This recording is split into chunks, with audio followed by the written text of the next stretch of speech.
एक दिन एकजना सेन्टी होइदिने, एक दिन अर्को उता एउटा कुनामा अर्को फोन गरिरहेछ, उता अन्तै गफ गरिरहेछ, एउटा कुनामा एउटा साथी गफ गरिरहेछ। लास्टमा आएर भने एउटाले अर्कोलाई सम्झाउने, अर्कोलाई सम्झाउने।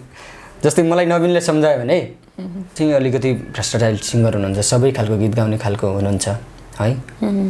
र हाम्रो किरण गजमेरको पनि अबको प्रस्तुति के त भन्ने पनि लागिरहेछ। मेरो भोइसको यात्रा सकिएको छ, भोइसको यात्रा सकिए पनि साङ्गीतिक जीवनको यात्रा सकिएको छैन। कहिलेकाहीँ यस्तो हुँदो रहेछ कि मान्छेको जीवनमा कन्ट्रोल गरौँ भन्दा पनि अब आँसु बगिहाल्दो रहेछ होइन। जुन किसिमको चाहिँ एउटा अडियन्स पब्लिकको माया थियो, कतिपयले चाहिँ भन्नुहुन्थ्यो धर्मेन्द्रले कुनै न कुनै दिन राम्रो गर्छ भन्नुहुन्थ्यो, र कतिपयले चाहिँ के गाएको होला यो पागलको जस्तो। दुख्ने मुटु निकालेर फाल्न पनि सकिएन, फाल्न पनि सकिएन। दुख्ने मुटु निकालेर रविबार ल्याउँदैछियो छरीले, रविबार ल्याउँदैछियो छरीले। रातियो बेलामा सुवा, रातियो बेलामा बाटो हेरी बस्या छन् अरे, बाटो हेरी बस्या छन् अरे।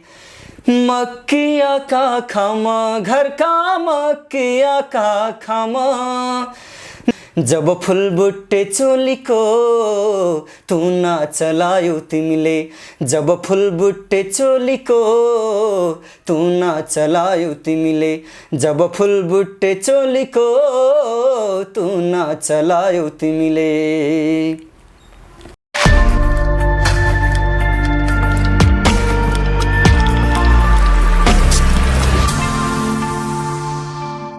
नमस्कार अनि हार्दिक स्वागत गर्न चाहन्छौँ। केस नेपाल हेर्दै हुनुहुन्छ, साथमा छु म अनिता। आज म केस नेपालको स्टुडियोमा उपस्थित भइसकेको छु।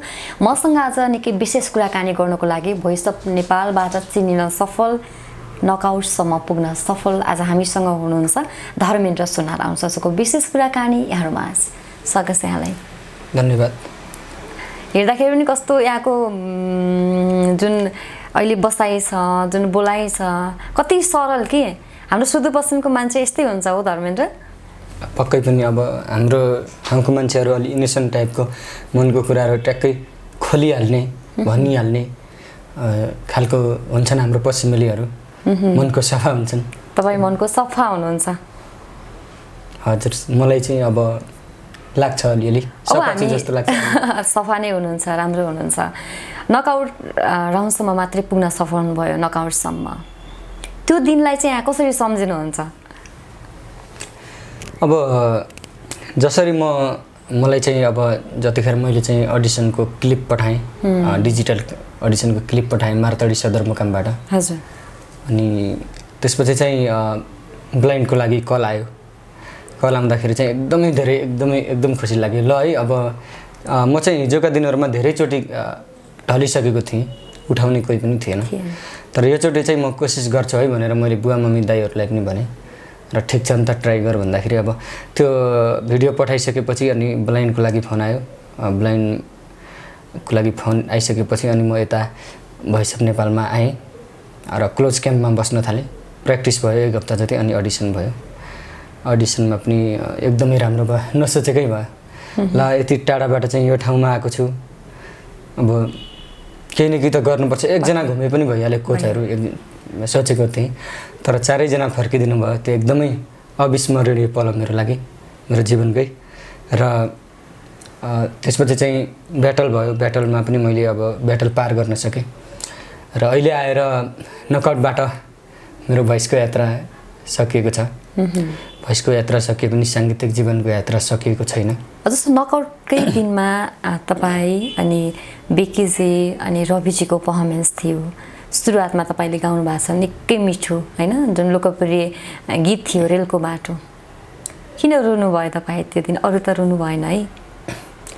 एक्चुअली यस्तो आँसु कहिलेकाहीँ यस्तो हुँदो रहेछ कि मान्छेको जीवनमा कन्ट्रोल गरौँ भन्दा पनि अब आँसु बगिहाल्दो रहेछ होइन। जुन किसिमको चाहिँ एउटा अडियन्स पब्लिकको माया थियो त्यो मायालाई सम्झेँ मैले अनि मेरो आमा बाउलाई सम्झेँ। अब त्यत्रो दुर्गम ठाउँबाट आएर अब धर्मेन्द्र भएको मान्छे अहिले चाहिँ एक्कासी खस झर्दाखेरि चाहिँ त्यो पनि मैले आफ्नो गीतलाई न्याय दिँदै पनि म भन्न चाहन्छु व्यक्तिगत हिसाबमा मेरो गीतले कसैको मन छैन होला, तर गीतलाई चाहिँ मैले न्याय दिएकै हो। मैले यो गीत हरेलको बाटोका ओरिजिनल सर्जक तथा हाम्रो चिरञ्जीवी दाई हुनुहुन्छ मोडेल, उहाँहरूसँग चाहिँ फोन गरेर दाई गीत त बिगारेन नि मैले भन्दाखेरि नाइ भाइ राम्रो गायो, धर्मेन्द्र भाइ गीत राम्रो गायो भनेर सान्त्वना दिनुभयो। अब भन्दाखेरि अब यो सन्दर्भमा पनि एउटा चाहिँ भनेपछि तपाईँले रेलको बाटो गीत गाउनुभयो, त्यसमा तपाईँको कुनै मिस्टेक थिएन, तपाईँले एकदमै राम्रो न्याय गरेर गीतलाई गाउनुभयो, तर पनि तपाईँ सेलेक्ट हुनु भएन। हजुर, म अरूसँग कम्पेयर गर्न खोजेको होइन। दुईटैजना मसँग चाहिँ हुनुहुन्थ्यो ट्यालेन्टहरू, हाम्रो रवि दाई, बिक्की, दुवैजना एकदमै राम्रो सिङ्गर हो, खत्रै हो उहाँहरू। म त गर्वका साथ भन्न सक्छु कि मैले अरूलाई डोमिनेट गर्न खोजेको होइन, गर्वका साथ भन्छु कि उहाँहरू दुईटा भनेको राम्रो सिङ्गर हो, दुइटै डिजर्भिङ हो। तर फरक यति हो कि अब मैले आफ्नो गीतलाई न्याय दिएको थिएँ, मेरो गीतले चाहिँ मन छुन सकेन, यति नै भन्न चाहन्छु। किन मन छुन सकेन? हाम्रो मन त छोइराखेको छ, हरेक दर्शकको मन छुन सफल भयो होइन, र त्यो गीतमा तपाईँले न्याय पनि दिएको छु मैले 100% पनि भन्नुभएको छ। सेलेक्ट चाहिँ किन भएन होला जस्तो लाग्छ धर्मेन्द्र? सेलेक्ट यो विषयमा मलाई खासै अब केही भन्न मन लागेन। यति नै भन्छु, मैले चाहिँ गीतलाई न्याय दिएको तर पूर्ण रूपमा न्याय दिन सकिनँ कि मात्रै भन्न चाहन्छु। न्याय दिनुभएको तर पनि पूर्ण रूपमा दिन सक्नु भएन। तर त्यो दिनको बिकेजी र रविजीको पर्फर्मेन्स यहाँलाई कस्तो लागेको थियो? त्यो स्टेजमा बसेर टक्क उभिएर उहाँहरूको पर्फर्मेन्स सुनिरहँदा हेरिरहँदाखेरि चाहिँ एकदमै राम्रो, दुवैले एकदमै राम्रो, दुइटैजनाले एकदमै राम्रो गाउनुभयो। रवि दाइले त एकदमै बाबुआमालाई चाहिँ डेडिकेट गर्ने खालको चाहिँ त्यो खालको गीत गाउनुभयो, एकदमै मन छुने गीत गाउनुभयो। त्यसै गरी हाम्रो बालापन भन्ने गीत बिक्की परियारले, उहाँले पनि राम्रो नै गाउनुभयो। ठिक छ, उहाँहरूको एकदमै मन पर्छ। तपाईँले पनि आफ्नो सुदूरपश्चिम मध्यपश्चिमलाई प्रतिनिधित्व गरेर रेलको बाटो गाउनु भएको थियो हजुर होइन? हामी त्यही गीत चाहिँ थोरै सुनौ न। ओके। सिटामलको अभावमा मर्नु पर्ने कोही, चोट लागे भोग लागे पनि बस्नु पर्ने रोए हजुर। तुइन चढी स्कुल जान्छन् नानी बाबु गाउँमा, कालो बाटो चिल्ला गाडी होलान् तिम्रा ठाउँमा हजुर। रेलैको बाटो पुग्दैछ रे तिमी बस्ने सहरैमा, हुम्ला कहिले मोटर आउला, हुम्ला कहिले मोटर आउला, बस्याको छु रहरैमा ए हजुर, बस्याको छु हेर्ने रहरैमा। आफूलाई त लागेको थियो होला नि म लाइभ राउन्डसम्म चाहिँ पुग्छु होला धर्मेन्द्र? त्यस्तो त अब सबैलाई लाग्छ, जति पनि जना नकआउटबाट बाहिरिनु भएको छ सबैको सोच नै, सबैको आफ्नो सोच हुन्छ, अगाडि बढ्न पाए राम्रो हुन्छ भन्ने सबैको सोच हुन्छ। मलाई पनि लागिरहेको थियो अब यदि यो धेरै पब्लिकले माया गर्नुभएको छ, यो राउन्ड पार गऱ्यो भने मेरो पुरै सुदूरपश्चिम मात्रै नभएर सम्पूर्ण नेपालले चाहिँ माया गर्नुभएको थियो र मेरो सुदूरपश्चिम पनि एकजुट भएकै थियो। अहिले पनि सबैजनाहरू कल गरेर फोन गरेर रोइरहेको छ धेरै साथीहरू। अब के भन्नुहुन्छ तपाईँलाई उहाँहरूले फोन गरेर? केही होइन, सङ्गीतको यात्रा सकिएको छैन, हाम्रो गाउँठाउँमा मेला महोत्सव लाग्छ, केही पनि चिन्ता गर्नु पर्दैन, हामी पक्कै पनि भोइस अफ नेपालको यात्रा मात्रै तपाईँको टुङ्गिएको हो होइन, अबको साङ्गीतिक यात्रा त अझै तपाईँको चुनौतीपूर्ण छ, अझै अगाडि बढ्ने पनि होइन, बढ्नु पनि पर्छ। अबको यात्रालाई चाहिँ यहाँले कसरी अगाडि लैजाने सोच बनाउनु भएको छ? अब के गर्ने? तपाईँ फेरि बाजुरा फर्किनुहुन्छ कि काठमाडौँमै बसेर सङ्गीत क्षेत्रमा आफ्नो छुट्टै पहिचान बनाउनको लागि अगाडि बढ्नुहुन्छ? अब यो विषयमा चाहिँ खासै मैले अब त्यस्तो केही पनि सोच्न सकेको छैन। अहिले पनि अलिकति सम्हालिरहेको छु आफूलाई। यतिखेर दुःखी हुनुहुन्छ तर पनि म जुन हिसाबमा चाहिँ द भोइस अफ नेपालले हिजोका दिनहरूमा ल्याउनु भयो, यति ठुलो प्लेटफर्म दिनुभयो, अब अहिले त सबैजनाले माया गर्नुहुन्छ, सबैजना चिन्नुहुन्छ। र मैले हार्नु भनेको, यदि मैले गिभअप दिएर घर जानु भनेको, म जस्तै लाखौँ जो मिडल क्लास फ्यामिलीमा हुनुहुन्छ सबैको धेरैको सपना छ, म घर जानु भनेको र उहाँहरू चाहिँ यो फिल्डमा लाग्न छोड्नु भनेको सेम नै हुन्छ, कन्डिसन एउटा नै हुन्छ। त्यही भएर हार खानु हुँदैन, सङ्घर्ष गर्नुपर्छ भन्ने कुराहरू तपाईँ काठमाडौँमै बसेर सङ्घर्ष गर्नुहुन्छ। हजुर। कसरी गीत सङ्गीतमा लाग्ने सोच बनाउनु भयो? अलिकति हामी बाजुरातिर जाउँ है। त्यहाँ चाहिँ गीत सङ्गीतको माहौल कस्तो थियो? त्यो सुदूरपश्चिम एउटा दुर्गम क्षेत्रबाट तपाईँ यहाँसम्म आइपुग्नु भएको छ, अलिकति हामी बाजुरालाई सम्झिन चाहन्छौँ। हजुर। अब हाम्रो ठाउँतिर के छ भन्दाखेरि, अब धर्मेन्द्र सुनारले चाहिँ अलिकति इमोसनल एटेचमेन्ट गरेर आफू अगाडि बढ्न खोज्यो भन्ने कुराहरू पनि धेरैबाट आयो अलिअलि। तर वास्तवमा त्यो होइन। एकपटक तपाईँहरू सबैलाई धर्मेन्द्र सुनारको गाउँ सुदूरपश्चिम बाजुरा कोल्टीमा स्वागत छ। कृपया समय मिलेछ भने हजुरहरू आइदिनु होला घुम्न कुनै दिन। र हाम्रो ठाउँतिर कस्तो हुन्छ भन्दाखेरि, बादल लाग्यो भने नेटवर्क गइदिन्छ, बादल लाग्यो भने हामीले फोन गर्न पाउँदैनौँ, इन्टरनेटको त कुरै छोडौँ।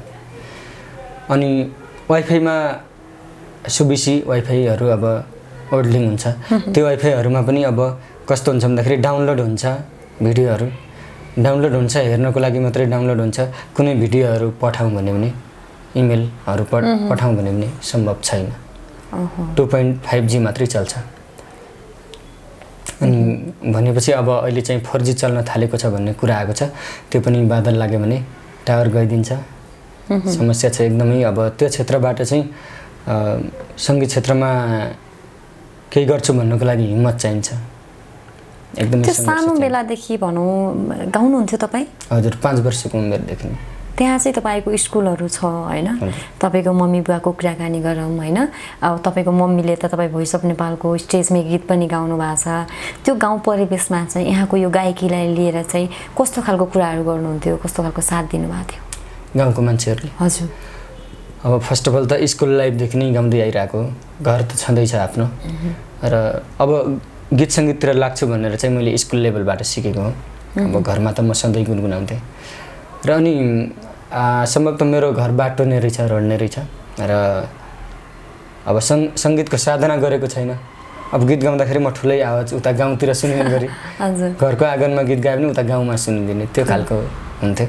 र कतिपयले चाहिँ भन्नुहुन्थ्यो धर्मेन्द्रले कुनै न कुनै दिन राम्रो गर्छ भन्नुहुन्थ्यो। र कतिपयले चाहिँ के गाएको होला यो पागलको जस्तो, अब अलिकति के भयो होला यसलाई भन्ने कुराहरू पनि अब हुन्थ्यो, नहुने होइन। तर आज त्यही भन्ने मान्छेहरू म आउँदाखेरि धरी रोइराख्नु भएको छ भने चाहिँ सङ्गीतमा एकदमै तागत हुन्छ। सङ्गीत नै सबै थोक हो। त्यो ठुलो स्वरमा कस्तो खालको गीतहरू गाउनुहुन्थ्यो?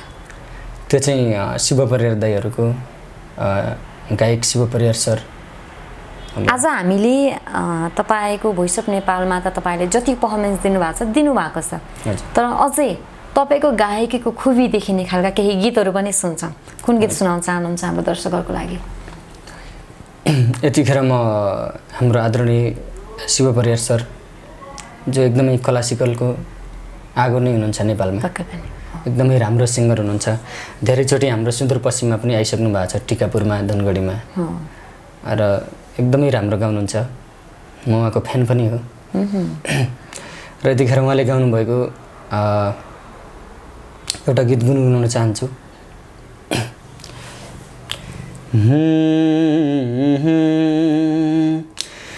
दुख्ने मुटु निकालेर फल्न पनि सकिएन फल्न पनि सकिएन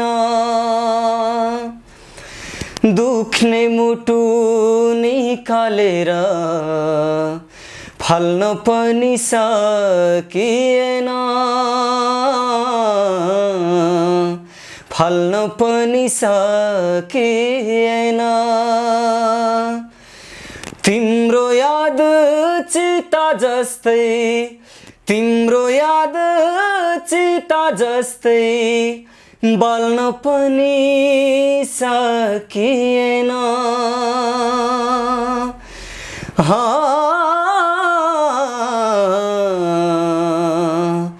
बल्न पनि सकिएन बल्न पनि सकिएन थ्याङ्क यू स्वर चाहिँ मिठो है हाम्रो धर्मेन्द्रजीको थ्याङ्क यू अब तपाईँ सुदूरपश्चिमको प्रतिनिधित्व गर्नुहुन्छ हजुर समग्र तपाईँ नेपालको छोरा भए पनि तपाईँको ओरिजिनालिटीको हिसाबको कुरा गर्नुपर्दाखेरि सुदूरपश्चिमको हुनुहुन्छ र मलाई सुदूरपश्चिमको धेरै अग्रज दाइहरूले पनि भन्नुभएको छ कि हाम्रो धर्मेन्द्र भाइको चाहिँ इन्टरभ्यू लगिदिनु पर्यो भनेर हजुर र तपाईँको स्वरबाट पनि त्यो सुदूरपश्चिमेली गीत पनि सुन्न चाहनु भएको छ कुन गीत सुनाउन चाहनुहुन्छ यतिखेर चाहिँ म सुदूरपश्चिमको मायाले नै हो प्यारी जुन चाहिँ मैले ब्लाइन्ड अडिसनमा गाएको थिएँ र धेरैजनाले मन पराउनु भएको थियो त्यो गीत गाएबाटै धर्मेन्द्र भनेर चाहिँ भनिएको थियो धेरैले माया गर्नुभएको थियो यसका ओरिजिनल सर्जक गायक जोसेफ साई ठाकुरी प्रति पनि आभारी छु र यो गीत 2 लाइन गुनगुनाउन चाहन्छु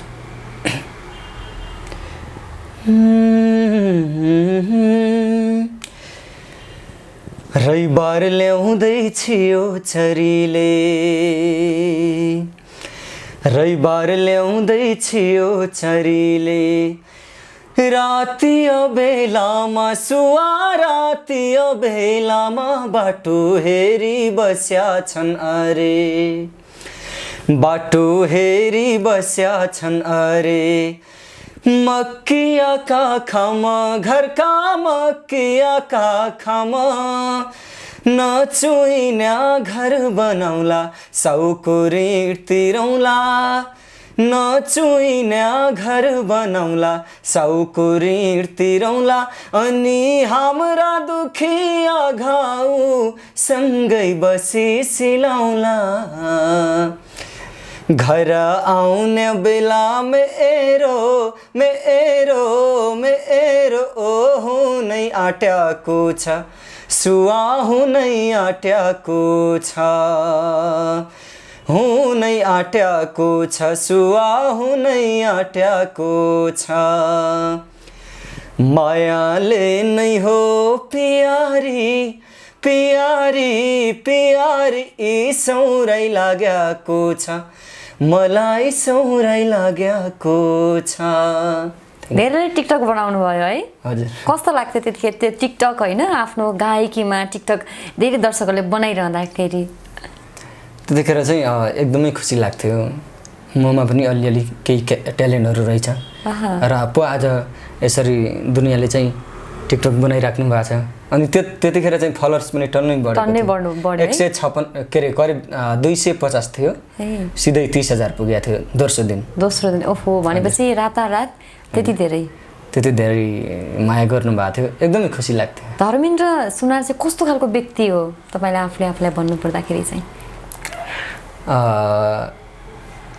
अब व्यक्ति भन्दा पनि अब कुनै पनि राम्रो मान्छेमा नराम्रो कुराहरू अवश्य नै हुन्छ 100% टोटल्ली कोही पनि मान्छे राम्रो हुँदैन यो कुरा चाहिँ हामीहरू सबैलाई थाहा छ हजुरलाई पनि थाहा छ तर चाहिँ अब म चाहिँ अलिकति कस्तो छु भन्दाखेरि आफ्नो पर्सनल हिसाबमा म चाहिँ अलिकति छिटो बोल्ने एकदम झ्याप्पै बोलिहाल्ने अलि रिसाइहाल्ने छिटो रिसाउने प्याचै बोल्ने अलि पछि चाहिँ अनि फेरि फकाउनु छ कि शान्त गर्नु छ कि अरू कसै साथीहरूलाई पनि भनौँ फकाउनु छ कि माफी माग्नु छ कि सत्य बोल्ने तर चाहिँ राम्रो बोल्ने पनि भनौँ अलि त्यस्तो कुराले त्यो छिट्टो बोल्ने छिट्टो रियाक्सन दिने खालकोले कहिले काहीँ पछुताउनु परेको छ कुनै इन्सिडेन्टमा पछुताउनु परेको त छैन।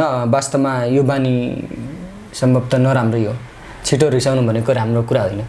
तर अक्सर यो छ कि अब मनमा खोट पाप नहुने मान्छे बढी बोल्छ, मन सफा भएको मान्छे बढी बोल्छ। तर बिस्तारै यो बानी पनि हटोस् तपाईँको, हटाउनै पर्छ यो बानी पनि। अब किनभने अब कहिलेकाहीँ सत्य बोल्दा पनि बुझाइ तितो भइदिन सक्छ। त्यो कारणले गर्दा मान्छे अनुसार तपाईँले प्रेजेन्ट हुनुपर्ने छ होइन। अब भोइस अफ नेपालको यात्रा टुङ्गे पनि तपाईँले धेरै दर्शकहरूको माया त पाउनुभएकै छ हजुर होइन। तर अलिकति धेरै दर्शक केही दर्शकहरूको पनि अलिकति त्यो कमेन्टमा हेर्दाखेरि चाहिँ अलिक घमण्डी पाराको हो कि भन्ने खालको आएको छ है त्यहाँ कमेन्ट्स। के कारणले भन्यो होला जस्तो लाग्छ तपाईँलाई चाहिँ? त्यो चाहिँ यस्तो प्रत्येक मान्छेको आफ्नो बुझाइ हुन्छ। अब सम्भवतः यदि उहाँहरू मसँग सङ्गत गरेर 1-2 दिन बस्नुभयो भने उहाँहरू पनि इमोसनली हुनुहुन्छ। भनेपछि हेरेर चाहिँ मूल्याङ्कन गर्न सकिँदैन। मान्छेभित्र के लुकेको हुन्छ। जस्तै हाम्रो बादल थापाजीले निकाल्नु भएको, सिङ्गर बादल थापाजीले निकाल्नु भएको नयाँ गीत छ नि, बाहिर त हाँसे मुसु मुसु भित्र दुरुरु, कहाँबाट खस्यो आँसुको धारा चुइएछ तुरुरु भने जस्तै जीवन पनि त्यस्तै छ मेरो। अलिअलि मेरो वास्तविक जीवन आन्तरिक अलि फरक खालको छ। यहाँहरूको बुझाइले चाहिँ अब त्यही बुझ्नुभयो होला। तपाईँको आफ्नै व्यथा छ, कथा छ, दुःख छ, तर पनि तपाईँलाई घमण्डी यस्तो धर्मेन्द्र भन्दाखेरि पक्कै पनि दुःख त लाग्छ नै। जीवनमा कतिको रुनु भएको छ? अब रुन त अस्ति स्टेजमा पनि रोयो। अब नरौँ भन्दै पनि अब आँसु खसिहाल्यो। घरबाट पनि भन्नुभएको थियो त्यस्तो रुनुपर्ने कुनै थिएन, अगाडि बढिसकेको थिइस् अनि पनि भन्नुहुन्थ्यो मेरो दाइले। अब होइन दाइ, अब त्यो मोमेन्ट्सहरू पहिलाको कुराहरू सम्झिँदाखेरि चाहिँ अब कहाँबाट चाहिँ आएको मान्छे यसरी आज चाहिँ खस्दाखेरि झर्दाखेरि चाहिँ आउट हुँदाखेरि चाहिँ अब त्यो पहिलाको जुन अब मोमेन्ट्सहरू छ त्यही याद आइदै अनि त्यही भएर चाहिँ म रोको मैले भन्ने थिएँ। तपाईँलाई सम्हाल्नै गाह्रो भएको थियो है त्यतिखेर? सम्हाल्नै गाह्रो भएको। कोचहरूले कस्तो खालको सान्त्वना दिनुभयो तपाईँहरूलाई? कोचहरूले चाहिँ एकदमै राम्रो, हाम्रो राजेश पायल सर राइज किङ भनेर पहिलेदेखि अहिलेसम्म पनि नेपालको नम्बर 1 गायक हुनुहुन्छ उहाँले पनि एउटा गीत दिन्छ भन्नुभएको छ। अनि मेरो आफ्नै कोच आदरणीय प्रमोद खरेल सरले पनि 6 महिनाको म्युजिक क्लासको ट्रेनिङ दिन चाहन्छु धर्मेन्द्रलाई र केही सिकाएर अगाडि लाने विचार गरेको छु भन्नुभएको छ। र हाम्रो तिर्सना म्यामलाई चाहिँ मैले दिदी मानेको छु। र दिदीले पनि एकदमै बाबु कम्पिटिसनबाट मात्रै आउट भएको, बाहिर त छँदै छैन हुनुहुन्थ्यो नि। अनि त्यो दिन चाहिँ दिदी, म स्टेजमा टिक्ने बित्तिकै दिदीको अनुहार खै किन हो, दिदी चाहिँ रोको जस्तै देखिरहेको थिएँ मैले। लुक्स दिदी स्याड हुनुहुन्थ्यो। सम्भवतः मेरो भाइ चाहिँ आज हुन सक्दैन, आउट हुन्छ होला भन्ने जस्तो मलाई। पहिले उहाँलाई कसरी थाहा भयो होला त? किन पर्फर्मेन्स त बाँकी थियो, पर्फर्मेन्स बाँकी थियो, तर त्यो उहाँको लुक्समा चाहिँ सधैँ दिदी स्याड त हुनुहुन्न पक्कै पनि। अब त्यो दिन किन स्याड हुनुभयो भन्दाखेरि राजु सरको लुक्स र हाम्रो तृष्णा दिदीको लुक्समा अनुहारमा चाहिँ मैले इमोसन त्यो खालको देखिसकेको थिएँ जतिखेर म चाहिँ स्टेजमा चढिसकेको थिएँ। सम्भवतः आज धर्मेन्द्रले यो होइन कि धर्मेन्द्र सिधै आउट हुन्छ भन्न खोज्नु भएको होइन उहाँहरूले, तैपनि आज भाइले बिगार्ने हो कि कम्पिटिसन टफ छ। कम्पिटिसन टफ छ, यो टफमा पनि धर्मेन्द्रको प्रोबेबिलिटी कम छ, हुनसक्छ भन्ने उहाँ त्यो हिसाबले चाहिँ आफ्नो भाइ मानेको अब तृष्णा म्यामले त अटोमेटिकली दुखी हुनु त स्वाभाविकै पनि हो र त्यो पनि भयो होइन। अब भोइस अफ नेपालमा एकदम टफ कम्पिटिसन छ अब चाहिँ होइन। अब चाहिँ तपाईँलाई चाहिँ को चाहिँ विजेता बन्ला जस्तो लाग्छ तपाईँको पोइन्ट अफ भ्यूबाट चाहिँ? मलाई चाहिँ सबैजना डिजर्भिङ हुनुहुन्छ, सबैजना मेरो आदरणीय दाइ हुनुहुन्छ, कतिपय साथीहरू हुनुहुन्छ। अब किरण गजमेर भने चाहिँ अब मेरो मिल्ने साथी उसरी, उहाँको र मेरो भोलि गीत पनि रिलिज हुँदैछ। एउटै गीत गाउनु भएको दुईजनाले? डोइलसँग चाहिँ भोलि रिलिज हुँदैछ। अब यस्तो छ, अब रवि दाई चाहिँ अलिकति भ्रष्टाचारी सिङ्गर हुनुहुन्छ, सबै खालको गीत गाउने खालको हुनुहुन्छ है। र हाम्रो किरण गजमेरको पनि अबको प्रस्तुति के त भन्ने पनि लागिरहेछ। उहाँले मेलोडी गाउनुभयो, क्लासिकल गाउनुभयो, अब चाहिँ किरण सरले कुन गीत गाउने त किरण साथीले भन्ने कुराहरूमा त्योमा डिपेन्ड गर्ने कुरा हो। यदि अबको टाइममा चाहिँ हाम्रो किरणजीले चाहिँ कुनै फरक खालको या त पश्चिमेली होस्, केही भेराइटी देखाउनु। भेराइटी देखायो भने सम्भवतः किरणजी चाहिँ अगाडि जानुहुन्छ जस्तो लाग्छ मलाई। दुईजना मध्ये रविजी र किरणजीको गायकीको हिसाबमा एकजनालाई सेलेक्ट गर्दाखेरि कसलाई गर्नुहुन्छ? यो चिजमा चाहिँ म भन्न सक्दिनँ। दुवैजना मेरो प्रिय हुनुहुन्छ, दुवैजना राम्रो गायक हो हाम्रो टिमको, दुवैजना चाहिँ राम्रो सिङ्गर हुनुहुन्छ। यो भोट हाल्नु पर्यो भने त भोटिङमा चाहिँ तपाईँले कसलाई साथ दिनुहुन्छ? भोटिङमा तपाईँको इच्छा कुरा हो नि त त्यो त, होइन? यो मेरो पर्सनल हिसाबमा हो। भोटिङमा चाहिँ अब हाम्रो टिमबाट चाहिँ भोट गर्नै पर्यो भने म अब मिलाएर गर्छु दुईटैलाई। 50 रवि दाईलाई, 50 चाहिँ किरण सरलाई गर्छु। अनि एउटा मेरो बेस्ट फ्रेन्ड छ नवीन गजमेर, उसको चाहिँ नकआउट भएको छैन, सम्भवतः ऊ लाइभमा गयो भने उसलाई पनि गर्नु, उसलाई पनि गर्छु म। भनेपछि पक्षपात गर्नुहुन्न, मिलाएर चाहिँ सबैलाई ब्यालेन्स तरिकाले सबैलाई उत्तिकै माया गर्छु। यो होइन कि किरण रवि नवीन मात्रै भन्न खोजे होइन कि सम्पूर्ण हाम्रो करण दाई के अरे कर्णराज गिरी हुनुहुन्छ, उहाँलाई पनि अब सबैलाई म आफूले सक्ने, मेरो साथीहरूले सक्ने खालको अब एउटा त्यहाँ रमाइलो मोमेन्टहरू पनि होला नि। तपाईँ कोसँग नजिक हुनुहुन्छ यो अवधिभरमा? धेरै मान्छेसँग तपाईँ नजिक हुनुभयो होला, धेरै साथी बनाउनु भयो होला भोइस अफ नेपालको त्यो परिवारमा चाहिँ। सबभन्दा रमाइलो मोमेन्ट के छ भन्दाखेरि हामी अब अपार्टमेन्टमा क्लोज क्याम्पमा बसेको साथीहरू छौँ 7-8 जना। र के हुन्छ भन्दाखेरि त्यता एक दिन एकजना सेन्टी होइदिने, एक दिन अर्को उता एउटा कुनामा अर्को फोन गरिरहेछ, उता अन्तै गफ गरिरहेछ, एउटा कुनामा एउटा साथी गफ गरिरहेछ। लास्टमा आएर भने एउटाले अर्कोलाई सम्झाउने, अर्कोलाई सम्झाउने। जस्तै मलाई नवीनले सम्झायो भने अब म अलिकति कुरा नलागेको समयमा अब नवीनले सान्त्वना दिने गर्थ्यो। अनि हाम्रो चाहिँ अभिदङ तामाङ उहाँले पनि साथ दिनुहुन्थ्यो, रवि दाई अनि आर्यन भाइ सबैजनाले दिनुहुन्थ्यो। र के छ भन्दाखेरि रमाइलो पल त्यस्तो हामी बिरामी छौँ र पनि कमेडी जस्तो गरेर हामी एकदमै हाँसी खुसी एकदमै पब्जीहरू खेल्ने बिचमा। अनि पब्जी खेलमा चाहिँ अब पब्जी र त्यो फ्री फायर खेलमा चाहिँ अब ठुलो ठुलो आवाजमा बोल्थे साथीहरू, ए बाबा कोसँग बोलिरहेछन्? अनि नवीन र म त यताको कोठामा छौँ, ए बाबा कोसँग बोलिरहेछन्? नवीन के भइरहेछ यिनीहरूलाई? ठुलो ठुलो आवाजमा बोल्छन् त। अनि यता लग। अनि यो कुराहरू चाहिँ एकदमै रमाइलो मोमेन्ट। तपाईँ हेर्न जानुहुन्थ्यो कि जानुहुन्थ्यो के गर्दैछन् भनेर? नै हेर्न नगए पनि भित्र आँसु लागिरहन्थ्यो। तपाईँ चाहिँ खेल्नुहुन्थेन? खेल्नु हामी नवीन र म चाहिँ गीत सुन्ने, गीत गाउने। त्यो परिवारमा चाहिँ को चाहिँ अलिक बढी उटपटाङ हुन्छ नि, अलिक चकचके, अलिक बढी बोल्नुपर्ने चाहिँ को थियो? मलाई लाग्छ हामी बढी कोही पनि बोल्थेन। अब चाहिने चिजमा चाहिँ सबैजना बोल्छ, कोही पनि चाहिने चिजमा पनि रिजर्भ बस्छ नि जस्तो। अलिकति कम बोल्ने चाहिँ नवीन मेरै साथी, बढी बोल्ने चाहिँ हामी सबैजना नै हो। कम बोल्नेमा चाहिँ नवीन मजाले मोबाइल चलाउनु छ, गीत सुन्नु छ, खाना खाउँ भने चाहिँ खाना खाइदिने, बस त्यति। तर पनि त्यो भोइस अफ नेपालको जर्नी भनौँ निकै मेमोरेबल बन्यो तपाईँका लागि, अविस्मरणीय पनि बन्यो। अब फेरि हामी एउटा अर्को गीत सुन्छौँ, अन्त्यतिर भन्छौँ। ओके, यतिखेर म आफ्नै कोचलाई मिस गर्दै, प्रमोद खरेल सर, हाम्रो एडभाइजर सर भानुभक्त ढकाल सरलाई मिस गर्दै, मेरो प्रिय गुरु करणराज कार्की उहाँलाई सम्झिँदै आफ्नै कोचले गाउनु भएको गीत गाउन चाहन्छु। अक्सर मैले अस्ति चाहिँ लास्टमा कसलाई कसको फिक्री हुन्छ भन्ने गीत गाएको थिएँ। धेरैजनाले प्रमोदलाई धर्मेन्द्रले डाइलेक्ट हान्यो भन्नुभएको थियो। अक्सर यो डाइलेक्ट चाहिँ उहाँलाई हुँदै होइन, भोलि बिहान थाहा हुन्छ अब फ्युचरमा। यो डाइलेक्ट मैले उहाँलाई मार्नै खोजेको होइन, म त उहाँको बच्चैदेखिको फ्यान हो, मेरो दाइ र म। त्यो हुनै सक्दैन, त्यो हुनै आफ्नो कोचलाई नै होइन टार्गेट गरेर गीत गाउने कुरा त त्यो त असम्भव पनि हो। तपाईँले त्यो सोच्न पनि हुँदैन नि, होइन? हाम्रो सरले जहिले पनि सही निर्णय लिनुहुन्छ। पक्कै पनि। अब रवि दाई डिजर्भिङ हुनुहुन्थ्यो, मैले धेरै सिक्ने कुराहरू बाँकी थियो, त्यो कारणले गर्दाखेरि पनि त धर्मेन्द्रलाई चाहिँ सिकाएर अगाडि लिँदाखेरि धेरै राम्रो होला भनेर पनि त सरले त्यो गर्न सक्नु भएको हो। तपाईँ जस्तो भोइस अफ नेपाल 4मा आउने सम्भावना के छ? तपाईँ फेरि आउन चाहनुहुन्छ?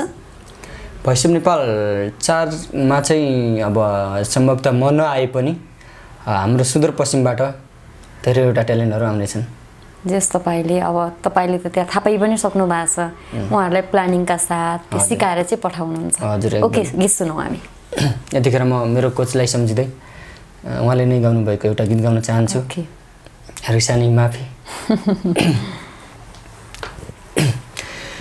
हङ्गामा भो हङ्गामा भो हङ्गामा भो कसम हङ्गामा भो जादु चलायौ तिमीले टुना चलायौ तिमीले बैसको सुगन्ध कुना कुना चलायौ तिमीले जादु चलायौ तिमीले टुना चलायौ तिमीले बैसको सुगन्ध कुना कुना चलायौ तिमीले मुर्दाले पनि एक फेरा सिर उठायो रे जब फुलबुट्टे चोलीको तुना चलायौ तिमीले जब फुलबुट्टे चोलीको तुना चलायौ तिमीले जब फुलबुट्टे चोलीको तुना चलायौ तिमीले। Thank you. धर्मेन्द्रलाई चाहिँ कस्तो खालको गीतहरू गाउन मनपर्छ? मलाई चाहिँ प्राय मैले चाहिँ आफ्नो सुदूरपश्चिमको गीतहरू त छँदैछ अनि पूर्वेली काठे गीतहरू अनि मध्यपश्चिमको गीतहरू पनि प्राय सबै गीतहरू गुनगुनाउने प्रयास चाहिँ गर्छौँ। तर धर्मेन्द्रजीलाई एउटा आरोप पनि छ, सबै खालका गीतहरू गाउन सक्दैन धर्मेन्द्रले भन्ने। यो हुन पनि हो। अब कतिपय गीतहरूमा चाहिँ अब आधुनिक गीतहरूमा पनि सायद पश्चिमको मान्छेहरू भएर होला म टोनहरू चाहिँ अलिकति कहीँ कतै टोनहरू आधुनिक गीतमा पनि अब पश्चिमकै टाइपको पो आएको हो कि भन्ने कुरालाई चाहिँ म मनन गर्छु। तर मैले चाहिँ अब भोइस अफ नेपालमा आएर देउडा नै गाएर अगाडि जान्छु भन्ने चाहिँ मैले कदापि त्यो चाहिँ सोच्दै सोचेको। आफ्नो ठाउँको भएको भएर तपाईँले त्यसलाई चाहिँ अँगाल्नु भएको। अँगालेको। जस्तो तपाईँले आधुनिक गीत पनि गाउनुभयो, तपाईँको त्यो देउडा गीत पनि गाउनुभयो, अर्को कस्तो खालको खुबी छ तपाईँसँग? अलिकति भेराइटी, तपाईँको गायकीमा भेराइटी देखिने अर्को कुन गीत गाउन चाहनुहुन्छ?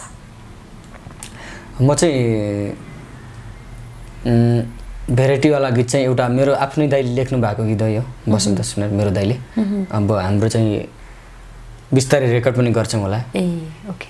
पप जनरको गीत हुन्छ। म छोडी जाँदैछु म छोडी जाँदैछु बाचा तोडी जाँदैछु म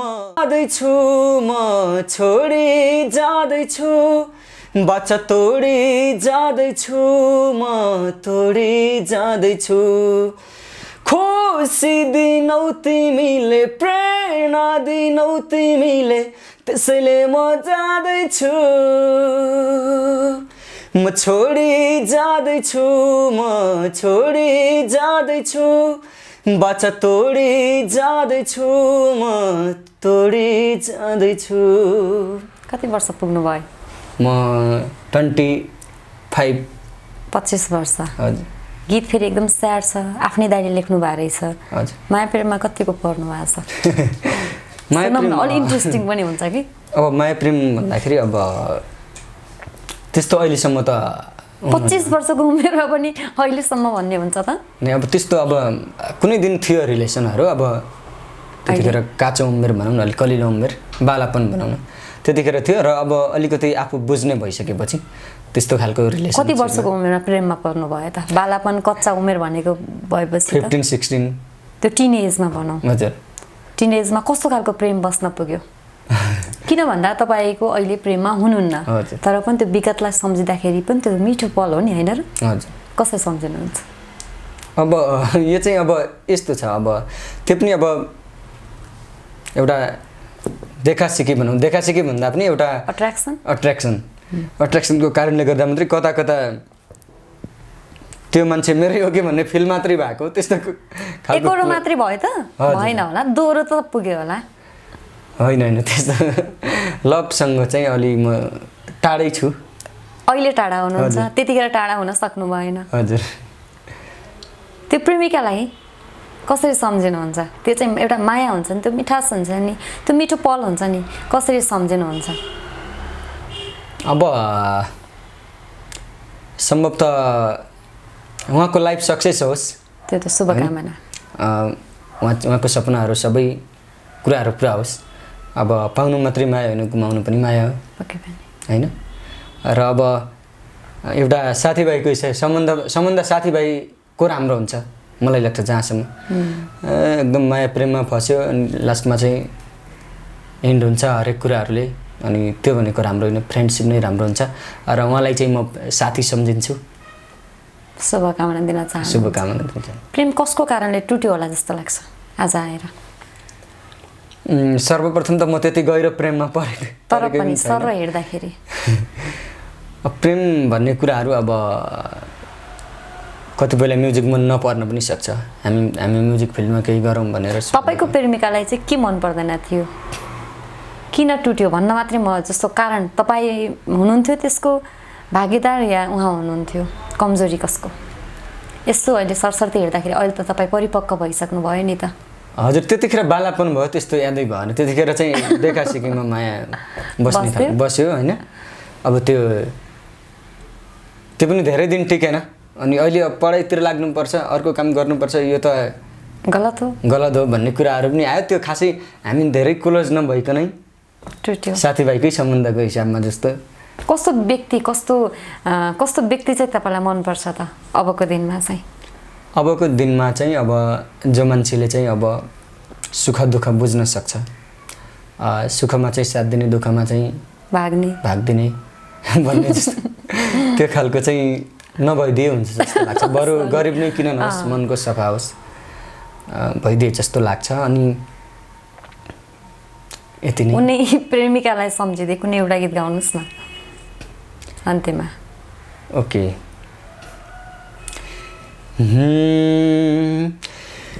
मैले रोज तिमीले रोज पराई हो मैले रोज तिमीले रोज पराई अनौठो पो रहेछ तिम्रो माया गराई फुललाई काँडा सम्झिने मलाई टाढा सम्झिने फुललाई काँडा सम्झिने मलाई टाढा सम्झिने मैले रोज तिमीले रोज पराई धेरै धन्यवाद धर्मेन्द्र यहाँको साङ्गीतिक यात्रा अझै उज्यालो भनौँ शुभकामना गीतहरू रेकर्डिङको अफरहरू चाहिँ कतिको आइरहेछ अबको दिन चाहिँ तपाईँले अगाडि लैजाने कसरी सोच बनाइरहनु भएको छ अफरहरू चाहिँ अब आइरहेको छ लोकगीतहरू जस्तो केटा र केटीले गाउने लोक दोहोरी टाइपको चाहिँ आएको छैन लोक प्याटर्नको चाहिँ जस्तै हाम्रो समीक्षा बहिनीहरूले गाउने खालको त्यस्तो गीतहरू चाहिँ आएको छ समीक्षा अधिकारी बहिनी उसलाई पनि मैले बहिनी मानेको छु हाम्रो फेसबुकमा पनि कुरा भइरहन्छ अस्ति म आउँदाखेरि रहिरहेको थियो पनि अनि सो त्यस्तो गीतहरू आएको छ अनि आधुनिक पनि आएको छ 2-4वटाहरू अफरहरू आउने क्रम चाहिँ जारी छ अनि अब हाम्रो चिरञ्जीवी दाइ उहाँसँग पनि काम गर्ने कुरा भइरहेको छ र अस्ति चाहिँ मलाई नकआउटमा पनि उहाँले नै ड्रेसहरू हाम्रो सुदूरपश्चिमली टाइपको उहाँले नै गर्नुभएको थियो दाइलाई चाहिँ धेरै धेरै धन्यवाद छ धर्मेन्द्र भाइको तर्फबाट समग्र दर्शकलाई के भन्न चाहनुहुन्छ अन्त्यमा समग्र दर्शकहरूलाई के भन्न चाहन्छु भन्दाखेरि मान्छेले कहिले पनि भावना नबुझिकन प्रतिक्रिया दिन एकदमै गलत छ जसरी हिजोका दिनहरूमा तपाईँहरूले माया गर्नुभएको थियो हौसला दिनुभएको थियो आगामी दिनहरूमा पनि यस्तै हौसलाहरू दिनुहुनेछ जसले गर्दा म आफ्नो सङ्गीत क्षेत्रलाई अँगालेर अगाडि बढ्न सकूँ र म जस्तै अन्य प्रतिभावान व्यक्तिहरूलाई के भन्न चाहन्छु भने हार कहिले पनि नखानुहोस् सधैँ सङ्घर्ष गर्नुहोस् एक दिन अवश्य सफलता मिल्छ जस्तै अहिले तपाईँहरू चाहिँ धर्मेन्द्र चाहिँ आउट हुँदाखेरि एकदमै दुःख लाग्यो भन्ने कुराहरू त्यो खालको सबै कुराहरू गर्नुभएको छ र दुःख मलाई पनि लागेको छ हजुरलाई पनि लागेको छ तर सङ्घर्ष नै सबैभन्दा ठुलो कुरा हो र सङ्घर्ष गर्न नखोज्नुहोला चाहे यो फिल्ड म्युजिकको फिल्ड होस् चाहे अन्य कुनै स्टडीहरू सबै कृषि पेसा सबैहरू चाहिँ सङ्घर्ष नै ठुलो कुरा हो सबैजना चाहिँ सङ्घर्षशील रहन जरुरी छ भन्न चाहन्छु एउटा सुदूरपश्चिमको देउडा गीत सुनौँ अनि हामी छुट्टिन्छौँ देउडा गीत गाउनु पर्दा यतिखेर चाहिँ म भोलि आउने गीतहरूको बारेमा पनि जानकारी गराउन चाहन्छु। न त यो पनि हाम्रो सुदूरपश्चिमकै टाइपको जस्तो गीत छ, म एक लाइन भोलि आउने गीत सुनाउँछु। Okay okay sure sir. माथि पुग्दा सबै लाग्छन् तल खसाउन,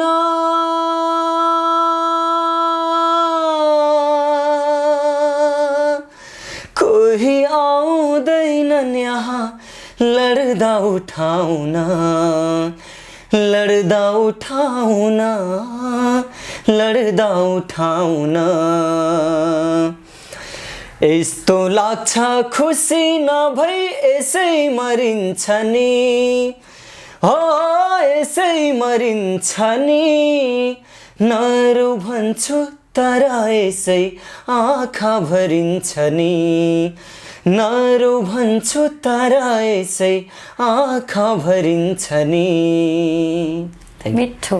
तर हामी देउडा गीत नै सुन्न चाहन्छौँ। यो अलिकति पश्चिमेलीको गीत भनेको सुदूरपश्चिमको गीत भन्न चाहिँ अलिकति मिल्दैन होला, किनभने त सुदूरपश्चिमका फ्यान फलोवर्सहरूको लागि तपाईँले देउडा गीत चाहिँ गाउनुहोस् है जाँदा जाँदै।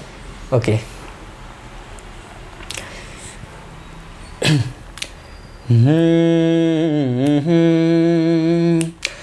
रेलको टिकट खस्दा पुलिसले पगड्न लाग्यो, रेलको ticket खस्दा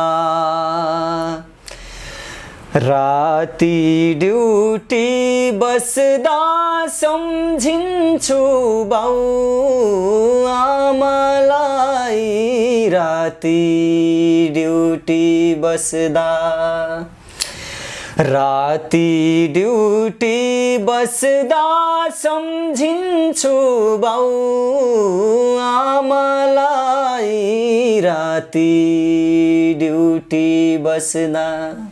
thank you so much. र यो गीत गाउनु भएको थियो नरेन्द्र कुमार चौधारा। नरेन्द्र चौधारा एकदमै दाइ अब विविध समस्याहरूले गर्दा अहिले उहाँ विदेशतिर हुनुहुन्छ, उहाँलाई सम्झिन चाहेँ र उहाँले नै गाउनु भएको गीत गाउनु पाएँ, एकदमै खुसी। Thank you so much Dharmendraji. Thank you.